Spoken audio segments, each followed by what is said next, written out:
LLB करने का कभी विचार नहीं था। भाई साहब के साढ़ू थे बीएन शुक्ला जी, सीजीएम जिज्ञासा पैदा कर दिए। इंटरव्यू भी गए थे। हमारे 5 बच्चे हैं, 10 दाखिल हुआ तो 6 में 7 में स्टे हो जाता था। अगर ऑनलाइन एफआईआर होने लगे तो थाने पर दौड़ने की जरूरत क्या पड़ जाएगी। इससे एक जो है बार काउंसिल सदस्य होना चाहिए। तो आज तक पूरी फिल्म कभी देखे ही नहीं होंगे। अच्छा। ना प्रभु की इच्छा के कोई इधर से उधर नहीं हो सकता है। नमस्कार, स्वागत है आप सभी का हमारे इस विशेष कार्यक्रम में।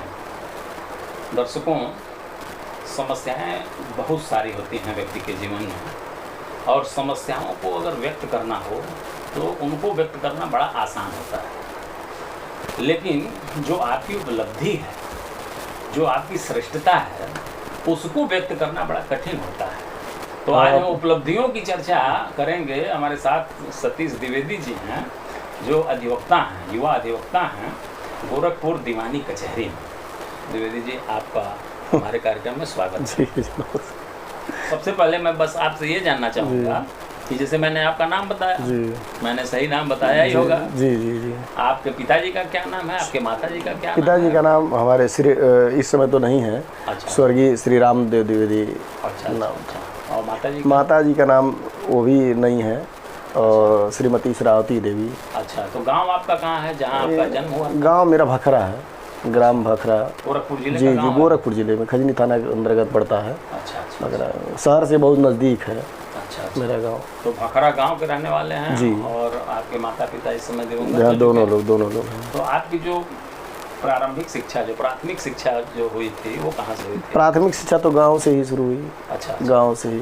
गांव के प्राइमरी स्कूल से हुई थी? जी। उसके बाद जो है जूनियर हाई स्कूल में? जूनियर हाई स्कूल भी भगवानपुर, वही अपने गांव पर ही हो लिया। भगवानपुर में। और उसके बाद इंटरमीडिएट? उसके बाद तो फिर चले गए वहाँ, क्या नाम, हाई स्कूल हमारा हो गया गवर्नमेंट जुबली इंटर कॉलेज से। अच्छा। Jubilee inter college. फिर इंटर में चले आए कटघर इंटर कॉलेज, कटघर में पढ़े। ग्रेजुएशन हमारा यूनिवर्सिटी से।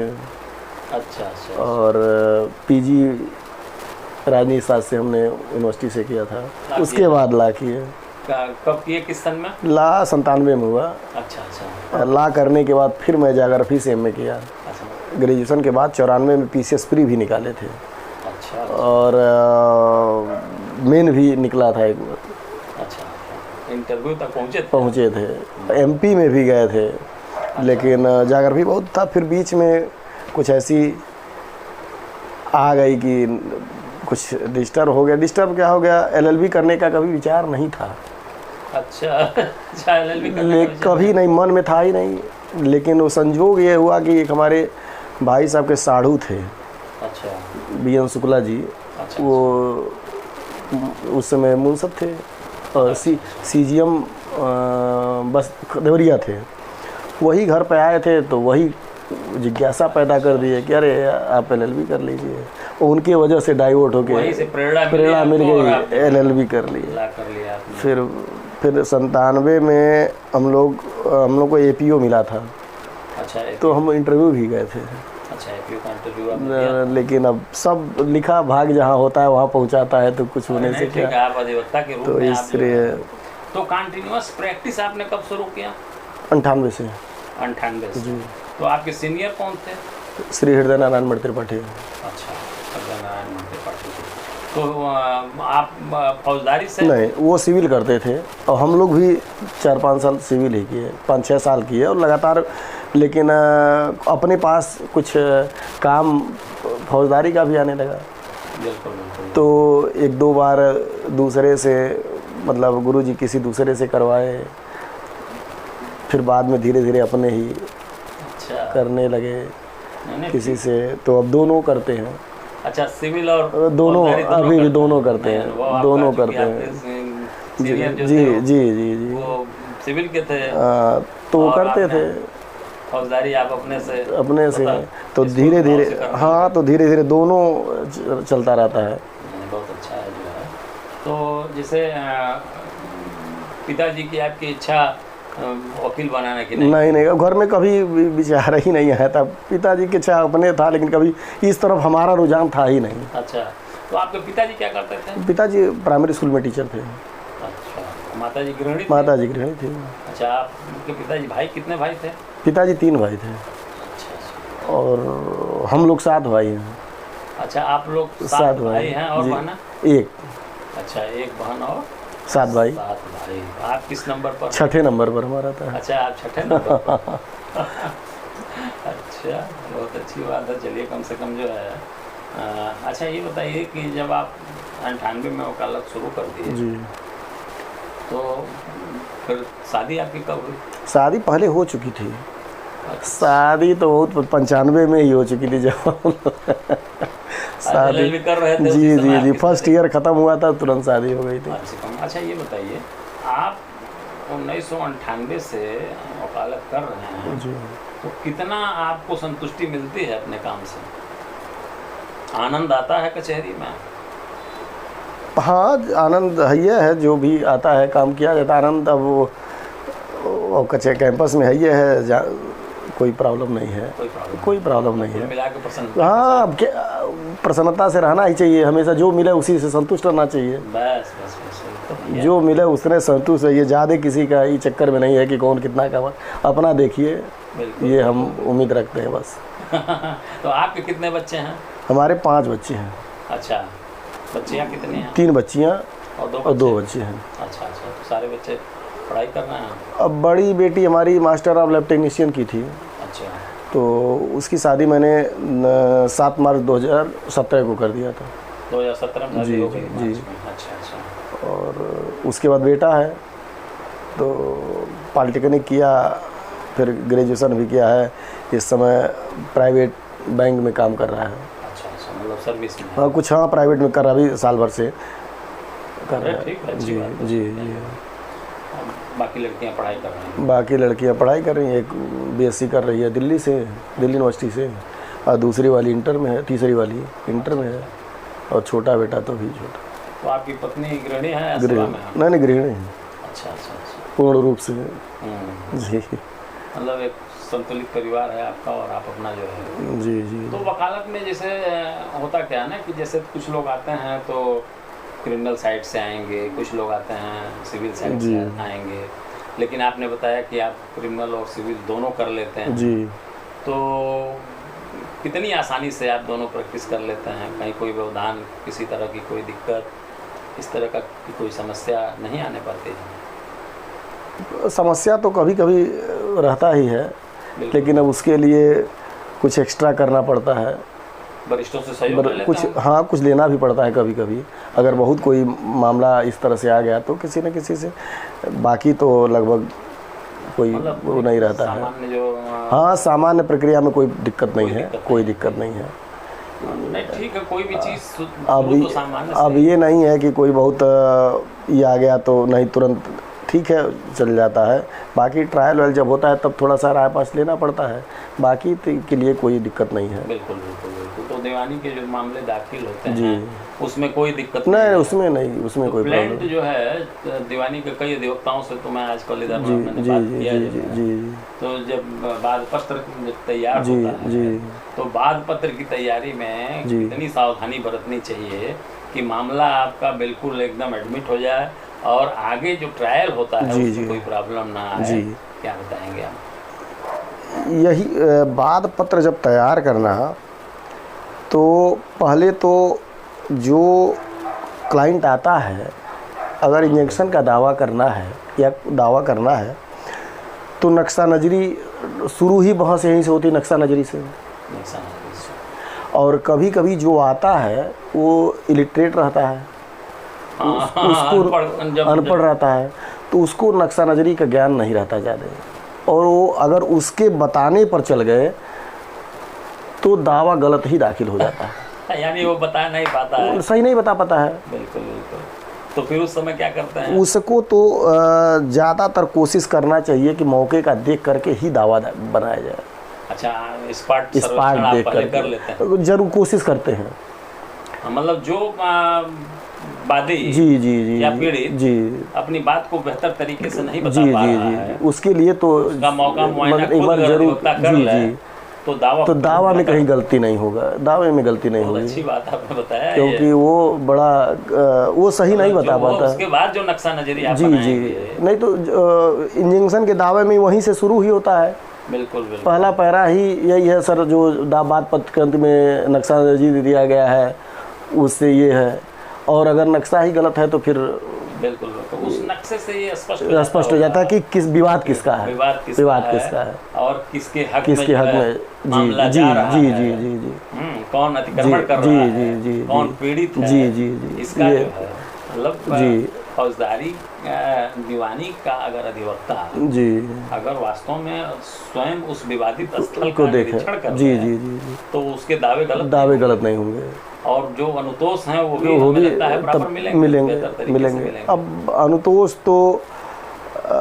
इस समय दिक्कत हो रही है, परिस्थितियां पर इंजेक्शन के लिए तो दिक्कत आ रही है। पेपर के बावजूद भी ये बहुत बड़ी समस्या हो गई है। हम लोग प्रैक्टिस में आए थे तो दावा अगर 10 दाखिल हुआ तो 6 में 7 में स्टे हो जाता था। मतलब हमारे जो सीनियर महोदय थे, अगर सुबह ही कोई आ गया कि दावा दाखिल करना है, अब तो थोड़ा कंप्यूटर की वजह से टाइम सेट हो गया है, नहीं तो 1:30 बजे तक दाखिल होता था। अच्छा। और 2 बजे सुनवाई होती थी।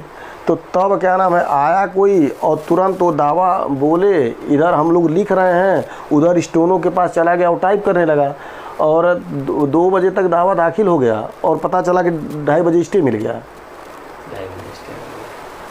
दूसरे दिन वो नकल 39 की पैरवी किया गया, दूसरे दिन वो नकल लेके चला गया। आज की स्थिति है सवाल नहीं मिलने का, नहीं मिलता। तो ये तो प्रॉब्लम है, इस पर विचार करना चाहिए लेकिन न्यायिक अधिकारियों को इसको बार को इन्वॉल्व करके भी एक आध बार ये करके किया जाए कि कम से कम कुछ तो जो पेपर सही हो उस पर स्टे मिले। अधिक मामले इंजंक्शन के ही आते हैं अरे दीवानी में। हाँ, इंजेक्शन सबसे ज़्यादा इंजेक्शन आते हैं, मैंने इंजेक्शन बाकी बंटवारा का और मनसुखी तो कम रहता है। अब तो इधर थोड़ा मनसुखी भी है, लेकिन बैनामा मनसुखी भी बैनामा मनसुखी के लिए जो है, अगर मान लीजिए कि कहीं गलत तरीके से कोई रजिस्ट्री हो रही है जी, कोई बैनामा हो रहा है, तो अगर कोई पीड़ित है तो उसको क्या करना चाहिए सबसे पहले? अब अगर पीड़ित है तो मान लीजिए बैनामा हो गया, कब्जा उसका है, प्रॉपर्टी उसकी है, कोई कर दिया, तो उसके लिए फिर वो बैनामा मनसूखी के अलावा दूसरा कोई चारा भी नहीं है। अच्छा, तो जैसे खारिज दाखिल रोकने की प्रक्रिया पहले लोग करते हैं, तो खारिज दाखिल रोकने के लिए वो तहसील में जा कर के अपना पक्ष रखेंगे और वहाँ आपत्ति दाखिल करेंगे। बंटवारे के सारे बाद सिविल कोर्ट में ही दाखिल होते हैं या वो भी तहसील? नहीं, तहसील में जो आराजी का बंटवारा है वो तहसील में जाता है, यानी खेत वगैरह का, और जो मकान हुआ ये सब का हुआ, ये सब आबादी की ज़मीन, ये सब लोग यहाँ जाएगा। अच्छा, यानी मकान वगैरह आबादी की जो ये यहाँ होगा, सिविल कोर्ट को पावर है। अच्छा अच्छा अच्छा। और बाकी जो खेत वगैरह का वो वहाँ दाखिल होगा, तहसील में। अच्छा, चलिए बहुत अच्छी बात, अच्छी जानकारी आपने दिया है। फौजदारी के क्षेत्र में अगर हम लोग वो करें तो फौजदारी में आजकल जैसे प्रथम सूचना रिपोर्ट सबसे पहले जो है, जब भी कोई पीड़ित जो है होता है तो उसकी सूचना, प्रथम सूचना रिपोर्ट जो है जी वो दर्ज कराता है। तो प्रथम सूचना रिपोर्ट की प्रक्रिया में कोई बदलाव, जैसे ऑनलाइन FIR वगैरह, ये क्या है? इस तरह से जो है क्या कोई नवीनता इस समय जो तात्कालिक परिस्थिति है प्रथम सूचना रिपोर्ट? ऑनलाइन अभी कहाँ उतना हो रहा है। अगर ऑनलाइन FIR होने लगे तब किसी को थाने पर दौड़ने की ज़रूरत क्या पड़ जाएगी। हम FIR दिए, दर्ज हो जाएगा। तो पुलिस कहाँ दर्ज करना चाहती है FIR? हाँ, बिल्कुल। पुलिस कहाँ दर्ज करना चाहती है FIR? तो 4 दिन दौड़ाएगी आपको। FIR आसानी से दर्ज नहीं होता है, तो पीड़ित फिर उसके लिए क्या उपचार है उसके पास जो है? अगर पीड़ित गया थाने पर और उसकी बात नहीं सुनी गई, रजिस्टर्ड नहीं किया गया, अब नहीं दर्ज किया, तो फिर उसके बाद में वो भग के किसी वकील कचहरी आएगा। कचहरी से तो SSP को घटना नहीं दर्ज हुआ है, फिर तो SSP को रजिस्ट्री करके, और 156(3) के अलावा कोई दूसरा उपाय है नहीं। बिल्कुल जी। तो न्यायालय 156(3) क्या स्थिति है? जैसे आपने सिविल में बताया कि स्टेट न्यायालय बड़ा मुश्किल से दे रही है। 156(3) में है, लेकिन तब भी 156(3) कहीं न कहीं तो दर्ज हो ही जाता है। कुछ तो अगर जेन्युइन ग्राउंड है, अच्छा, तो कोर्टें कुछ कर देती है। बहुत तो ये है तो भले उसमें मान ली 2 कंप्लेंट हो जाता है, लेकिन ये रहेगा मुकदमा तो दर्ज होगा ना। कंप्लेंट ही अगर हो गया तो चले, अब कंप्लेंट अगर सही से लड़ेगा आदमी तो ऐसा नहीं है को गलत है। तो कंप्लेंट में भी अगर बढ़िया से लड़े तो उनको सज़ा हो सकती है। बिल्कुल बिल्कुल, निश्चित रूप से, निश्चित रूप। अब मान लीजिए किसी सरकारी कर्मचारी के खिलाफ कराना हो तो कहाँ FIR दर्ज होता है, तो उसको कंप्लेंट ही में होता है। जितने पुलिस वालों के खिलाफ मुकदमे दर्ज होते हैं तो कंप्लेंट ही में जाते हैं ना जो, और उन लोगों को परेशानी, बहुत परेशानी होती है। जब दर्ज हो जाता है, यहाँ से ट्रांसफ़र हो जाते हैं, तब आगने में और उस करने में उन लोगों को बड़ी पीड़ा होती है। नहीं, तो वो तो जी जी जी जी जो है जी, सही बात है। अपने अगर दायित्वों का निर्वहन नहीं करेगी और अन्याय कर रही है उसके खिलाफ भी तो कंप्लेंट ही सही है, क्योंकि FIR होगा तो जरूर पार्शियलिटी रहती है। तो इसलिए तो मिनिमाइज कर देगा। जी, तो इसलिए कंप्लेंट ही दाखिल कराया भी जाता है, चलो कंप्लेंट ही करो, उसमें सही होगा। बिल्कुल बिल्कुल बिल्कुल। तो परिवार यानी एक बेहतर उपचार। हाँ, और क्या, सामान्य मामलों जी, परिवार उपचार है, एकदम सही है। बिल्कुल बिल्कुल बिल्कुल। तो कुल मिलाकर के आप जो है फौजदारी और दीवानी दोनों को मिक्स करके चलते हैं, और ये बहुत अच्छी चीज़ है ना, इतना आसान नहीं होता है। अच्छा ये बताइए, जो चेक बाउंस के मामले आते हैं 138 NIA, हाँ, तो इसके लिए क्या प्रक्रिया है, किस तरह से जो है कोई पीड़ित अगर कोई चेक बाउंस है? अब चेक बाउंस का है तो नोटिस, चेक बाउंस हो गया मान लीजिए, बिल्कुल, तो 30 दिन के अंदर उनको नोटिस होना चाहिए। बाउंस के बाद, बाउंस के चेक बाउंस हो गया, 30 दिन के अंदर उसको नोटिस जाने चाहिए विपक्षी को। नोटिस के 15 दिन नोटिस का समय है, और उसके बाद में 1 महीने के अंदर वो परिवार दाखिल हो जा सकता है। बिल्कुल कंप्लेंट दाखिल हो जाता है। और इसमें जैसे मान लीजिए कि तात्कालिक लाभ क्या इसमें मिलता है? जैसे मान लीजिए कि अगर परिवार दर्ज हो गया जी, तो जब तक जो विपक्षी जी जी वो अगर न्यायालय में उपस्थित नहीं होता है तब तक तो कोई, तब तक तो लाभ नहीं मिलता है, लेकिन जो NVW हुआ, अच्छा, उसके बाद में दिक्कत शुरू हो जाती है। तो ज़्यादातर मामले तो सुलह हो जाते हैं। अच्छा, ज़्यादातर ये क्योंकि जी क्योंकि पेनाल्टी डबल है। अच्छा। अगर सज़ा होगा तो पेनाल्टी डबल लगेगी। तो ज़्यादातर मामले NVW होते होते, क्योंकि आदमी सोचता है कि चलो अभी देना तो ही है, कुछ दिन तक खींचते रहें, लेकिन अंततः तो देना ही देना है। जब वो देखता है कि कहीं सज़ा होने की स्थिति में डबल पेनाल्टी ना हो जाए तो वो सुलह करता है, और नहीं तो जिसका पक्ष मजबूत रहता है वो लड़ता है। इसमें पहले जो है 419-20 के भी मामले दर्ज हो जाते जी जी, लेकिन अब नहीं हो रहा है ना, अब सिर्फ ये हो गया। अच्छा, NIA एक्ट ही चल रहा है। अब ये खाली पहले तो हम लोग भी बहुत दर्ज कराए, लेकिन अब नहीं है। अच्छा, अब 419 जी जी जी जी जी, अब सीधे खाली जो है 138 जो है, तो 138 उसके मुकदमे ज़्यादा आ रहे हैं इस समय, ज़्यादा आ रहे हैं। हाँ, लेन देन में अनियमितता बहुत जी है। जी। अच्छा, चलिए ठीक है। अच्छा ये बताइए, अगर कोई लड़का, मान लीजिए आप तो दोनों साइड से करते हैं प्रैक्टिस, लेकिन अगर कोई लड़का आना चाहता है वकालत में जी, तो वो दोनों साइड या कई साइड लेके चल सकता है, या एक ही 6 साइड लेकर के उसे चलना चाहिए क्या? शुरू में अगर कोई आ रहा है तो उसको वन साइड नहीं, सबको टच करना चाहिए, सबको टच करना चाहिए, ताकि हर चीज़ की जानकारी रहे। वकील का मतलब होता है सारा चीज़ ना, सारा चीज़ वकील, क्योंकि अगर पुलिस कोई भी फंसेगा, किसी को कोई दिक्कत होगी समाज में, चाहे कितना पढ़ा लिखा हो, वकील चाहे अधिकारी ही हो, लेकिन जब वो फंसे किसी मामले में होगा तो राय वकील के पास ही लेना रहेगा। तो इसलिए सबका पहले अगर मान लीजिए हम लोग जाते हैं अधिकारियों के पास, चाहे नायब तहसीलदार हो, SDM हो, उनसे ही मिलने जाते हैं, अपनी बात कहते हैं कि ये सर ये गलत है। लेकिन अगर कहीं वो लोग किसी मुकदमे में फंस जाते हैं तो फिर वो अपना काम भले LLB किए हैं, लेकिन वो किसी वकील से ही राय लेकर के कि एक एप्लीकेशन भी बनवाना होगा तो किसी वकील से बढ़िया से करके तब करे आ जाए। तो इसलिए वकील को तो जानकारी हर चीज़ की चाहिए। अच्छा ये बताइए कि जैसे बार काउंसिल के संबंध में मैं अक्सर सवाल पूछता जी हूं जी जी सबसे जी कि उत्तर प्रदेश बार काउंसिल में 25 सदस्य निर्वाचित जी होते जी हैं।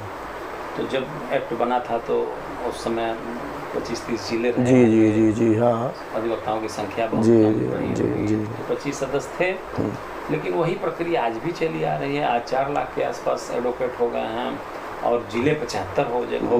नहीं तो तो इसमें मैं तो अक्सर इसको मैं पूछता हूँ तो कि एकदम हर सही है। जिले से एक जो है बार काउंसिल वो का सदस्य होना चाहिए, निर्वाचित होना चाहिए, तभी तो वहाँ की बात निकल पाएगी। जो नए अधिवक्ता हैं उनका जो रजिस्ट्रेशन है जी वो बहुत भारी भरकम फीस जो है नहीं नहीं ये तो हाँ तो उसको भी फ्री होना चाहिए या नामिनल फ्री हो, कुछ ही हो, लेकिन इतना नहीं। जो वक्ता तो पहले बार काउंसिल कराता, फिर अपने जिले के बार एसोसिएशन में रजिस्ट्रेशन कराता है।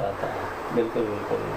तो जिले में तो मान लीजिए 100 रुपये 150 रुपये में काम चल जाता है। नहीं नहीं कहीं कहीं अधिक भी है, 1000 रुपये है, 2 हज़ार है, ऐसी नहीं बात है। 100 रुपये में नहीं चलता है यहाँ भी रजिस्ट्रेशन। 1000 रुपया अगर हाँ काउंसिल का भी रजिस्ट्रेशन हो तो कोई दिक्कत कोई दिक्कत नहीं। 1000 सीओपी के संबंध में अभी मैं 2 बार जो है जी बार काउंसिल का आदेश बताइए। सीओपी का है, एक बार मान लीजिए सीओपी पहले तो जब सब लोग प्रैक्टिस कर रहे हैं, चलिए आपने कर दिया कि सीओपी का, अब हर बार 5 साल बाद फिर उसके बाद अब 5 साल बाद पहले 100 रुपया था, अब 500 कर दिए, अगले 5 साल बाद करिए 2500 जमा करिए। तो ये क्या कर भी भाई कुछ भी हो सकता है। तो इतना तो लगाम तभी लगेगा जी जब वहाँ संख्या जी काउंसिल के सदस्य जी जी अब 10 लोग बैठे वही निर्णय कर लिए कि नहीं होना चाहिए, होना चाहिए। 75 अगर चुन के जाएंगे जी तो इतना आसान नहीं होगा ना। नहीं नहीं नहीं नहीं ये तो इसकी जोरदार जो है जी जी जी मतलब होना चाहिए। हाँ प्रयास होना चाहिए ताकि जो है जी जी इसमें जो है भाई अधिवक्ता समाज के लिए सही हर जिले से एक सदस्य होना चाहिए। हर जिले से एक सदस्य होना चाहिए। चलिए बहुत अच्छा।